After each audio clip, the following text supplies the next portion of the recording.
Step 4. Made a searching and fearless moral inventory of ourselves.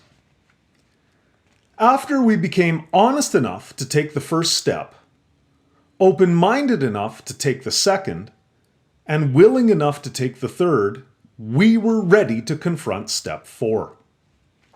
We have observed what happens to those who resist this step. Some marijuana addicts will not follow the suggestion to do this step, or to do it promptly. Some of them stop coming to meetings and start using again. Others keep coming back, but their spiritual awareness does not grow. They recount the same experiences, express the same emotions, and suffer the same pain. Nothing changes for them. They appear to be stuck. We learned that as long as we resisted taking our inventory, we put our sobriety and our lives at risk. Just as denial once stopped us from seeking recovery, defiance, shame, and fear can hinder our spiritual growth. Once we made a decision to turn our will and our lives over to a higher power, it was imperative that we do just that.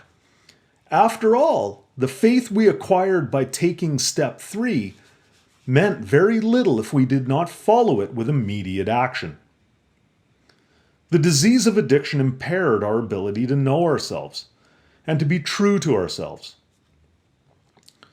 Regardless of our way of life, our denial about our disease, coupled with a lack of self-awareness, kept us in an endless loop where we practiced the same destructive behaviors again and again, while always expecting different results. Step 4 is a fact-finding process meant to put an end to this interminable cycle by identifying those facets of our character that blocked us from a relationship with a higher power. Step 4 required courage. Some people believe that our instincts have been given to us by a higher power and exist for a purpose.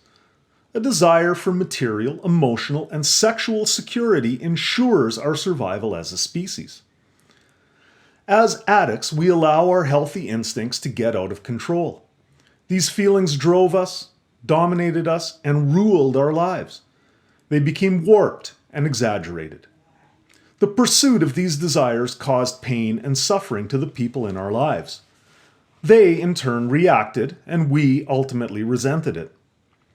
We all had our own patterns to find. Sometimes, with the help of our sponsors, we found there were certain similar threads woven through many of our lives. We were not terminally unique. We indulged ourselves in fruitless searches for people and outside factors we could blame for the spiritual emptiness of our lives.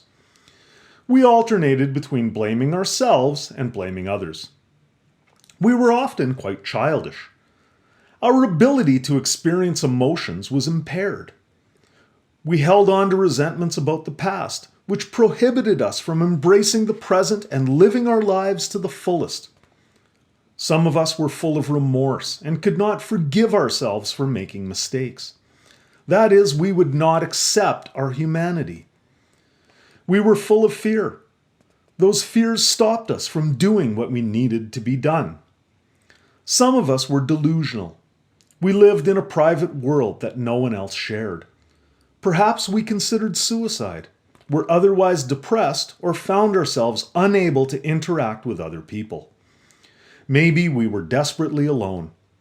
For many of us, our self-pity became anger at the world for mistreating us, and for some, this anger escalated into rage. Some of us lied, cheated, and stole in a vain attempt to fulfill our desires for material, emotional, and sexual security. Within the fellowship, we found that many of us had done the same kinds of things. We had felt the same and had experienced similar thoughts. We were compulsive, obsessive, and could not express the full range of human emotions. Full of fear and resentments, we identified with those who were still in the same place and wanted to follow those who had found the way out. Taking inventory is not a thinking exercise. It is a writing exercise. By getting our experiences on paper, we began the process of shedding our resentments, remorse, and fear. We discovered the patterns of behavior that had allowed us to be needlessly hurt or which we had used to harm others. Did our anger, fear, belligerence, defiance, and denial combine with our disease and lead us to hospitals, jail cells, or gutters? Were we derelicts who were unable to support our families or ourselves? Were we functioning as marginal members of society, stuffing our feelings and becoming furtive, neurotic bundles of unexpressed emotions? Were we quick to blame society and our fellow human beings for our woes? Were we hypocrites who justified engaging in an explicitly illegal activity? Were we full of tremendous insights but unable to follow through with the vast projects we envisioned? Were we creatures of appetite, using other drugs, alcohol, sex, food, or other people to try to wrest satisfaction out of the world? Were we talented people with fantastic potential who, even if we found success, could not savor it? Regardless of our career triumphs or artistic achievements, did we feel unfulfilled? And even though we had many social relationships, did we feel a lacking, an emptiness? Were we egoists, forever seeking approval? When we put pen to paper, the answers to questions like these began to appear. We began to realize that the injuries and offenses against us, real or imagined, had kept us mired in fear and anger. We began to see our part in what had happened to us. We gained a new understanding about those who had harmed us. We saw that they were often spiritually sick or misguided, just like us. We found that we had had a role in some of our supposed misfortune. A rigorously honest inventory showed us that we might have stepped on the toes of others in a misguided, drugged, and self-centered quest for happiness and fulfillment. Thus, we gained insights into our relationships.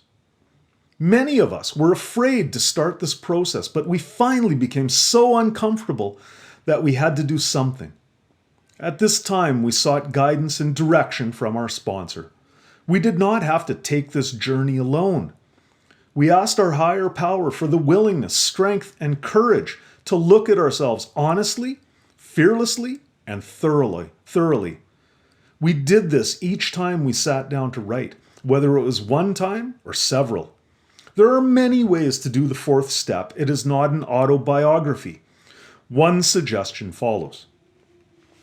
First, we made a list of our resentments. We listed our resentments of people, places, things, and principles. Next to that, we wrote why we had each resentment.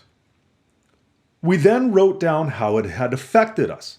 Did it affect our self-esteem or our personal relationships? Maybe it had affected our material or emotional security or sex relations. Were our ambitions, social, physical security, or sexual, threatened? After that, we had to do some real soul searching. What were our own wrongs and mistakes? Where were our faults, shortcomings, or defects? What was our part in each resentment? Were we selfish or dishonest? Had we been self-seeking or frightened? Had we been inconsiderate? Remember, this was our personal inventory. We had to disregard the other side and look only at our own part. We had to be rigorously honest with ourselves and admit our shortcomings on paper. We did the same thing with all of our fears. We listed the fears and then why we had each one. We wrote how each fear affected us and our part in it. Next, we reviewed our sexual conduct, making a list of our partners and determining in which relationships we were selfish. Whom did we harm? Whom did we use? Whom had we taken advantage of? What did we do? What could we have done instead? How did it affect us? We were thorough in all of this. We then listed any other moral issues that did not seem to fit in the previous categories, including times we lied, cheated, stole, or harmed others.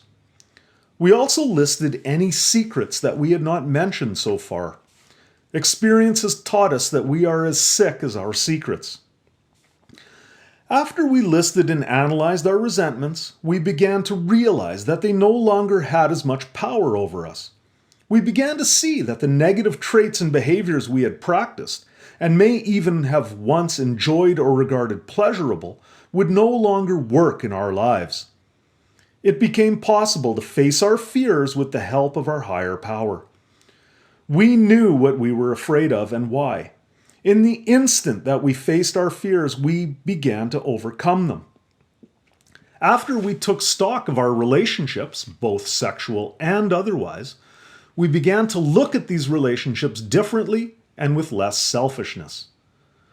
Once we had written down everything that we had been unwilling to deal with for so long, we were finally free to look at what was right in us. For many of us, it was just as important to list our positive assets and attributes. Many of us discovered that we had low self-esteem. We learned that we are neither all bad nor all good. We are simply human. The fourth step opened windows for us. We'd rediscovered the many people who had helped us along the way and gained a new appreciation for our loved ones, friends, spiritual guides, and teachers. We began to transform our fears into faith and started to find a new way to love unconditionally. Our attitude of denial and defiance began to change into an attitude of gratitude. Some of us did not get it all the first time, so we did other inventories as more memories surfaced. There's nothing wrong with that. Taking inventory is a process we can repeat. However, once we began to look at our attributes and behaviors with energy and honesty, we found the process to be more joyful than difficult. The pain of doing the fourth step was a lot less than the pain we would have held on to by not doing this step. It pays dividends beyond any that can be anticipated. After writing our fourth step, we discovered both a new appreciation of our strengths and an acceptance of our weaknesses. We reread our inventory. Sitting alone, we reviewed it carefully. We asked God to help us find any important things that we might have left out. We made certain that our admissions were thorough and honest. We were ready to take step 5.